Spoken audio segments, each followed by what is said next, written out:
Ciao a tutti. Parlare o discutere o chiedere spiegazioni ad un narcisista è come rivolgersi al muro, poiché tenderà sempre a troncare ogni tipo di affronto o una semplice conversazione. Il narciso non conosce e non accetta se stesso per quello che è, e questo lo porta a riscontrare diverse difficoltà nell'ammettere i propri difetti e i propri errori. Quindi, anche se è perfettamente consapevole dei propri sbagli, simulerà e volterà lo sguardo da un'altra parte, pur di non farsi carico delle proprie responsabilità. Tuttavia ci sono domande alle quali il narcisista non potrà mai rispondere se non accompagnate da menzogne o da totale confusione, poiché si riaprirebbe la ferita narcisistica che lo costringerebbe a guardarsi allo specchio. Tali interrogativi vanno a smuovere tutte quelle problematiche e ferite che tengono il narciso incatenato nel suo mondo interiore. In questo modo lo andrai a destabilizzare tanto da fargli perdere il controllo che ha su di te.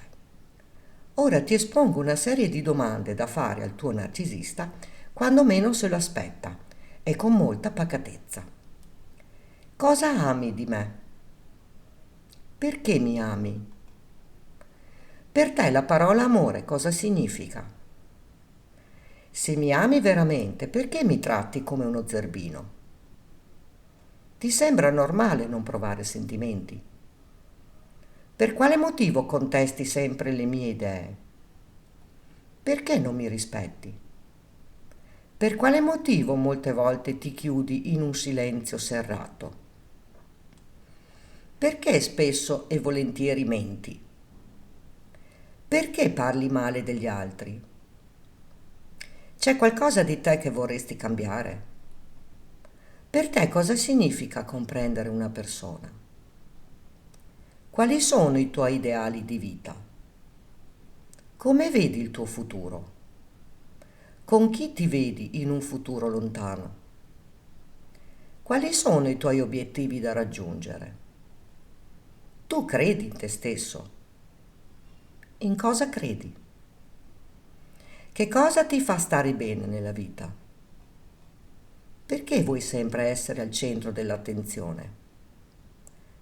Perché non riesci a raggiungere i tuoi obiettivi? Perché ti confondi facilmente? Per quale motivo non ammetti mai i tuoi errori? Per quale motivo non chiedi mai scusa? Perché sei così fragile? Perché ti senti così insicuro? Perché sei così debole caratterialmente? Per quale motivo molte volte ti senti un pesce fuor d'acqua?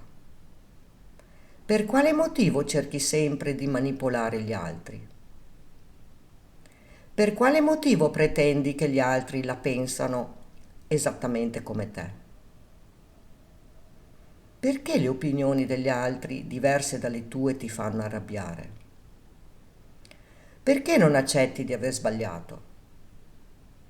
Per quale motivo gli altri devono fare quello che desideri tu? Perché con le persone che tu non tolleri ti dimostri sempre così carino? Per quale motivo non ti prendi mai le tue responsabilità? Perché godi quando vedi qualcuno soffrire? Tu sei proprio convinto di avere sempre ragione? Quanto hai sofferto da piccolo? Com'è stata la tua infanzia?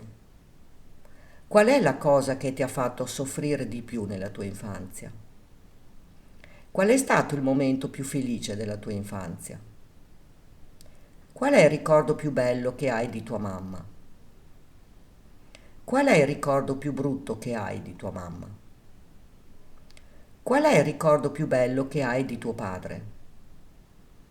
Qual è il ricordo più brutto che hai di tuo padre? Ma tu chi sei realmente? Pensi che una terapia con uno psicoterapeuta potrebbe aiutarti a far uscire il tuo vero io? Il Narciso è abituato a portare una maschera sin da quando era bambino. Ha smesso di esprimere i suoi reali desideri e le sue emozioni, tanto che quel costante bisogno di celarsi ha fatto sì che il disturbo si trasformi in un comportamento meccanico e all'apparenza di un movimento volontario che si verifica in maniera assolutamente indipendente dalla volontà e dalla coscienza dell'individuo. Per questa ragione interrompere tutto questo processo è piuttosto complicato, se non addirittura impossibile. E tu? Hai mai posto queste domande ad un narcisista? Rispondi qui sotto nei commenti. Ricordati di iscriverti e di attivare la campanella, così potrai ricevere le notifiche dei nuovi video. Grazie per avermi seguita.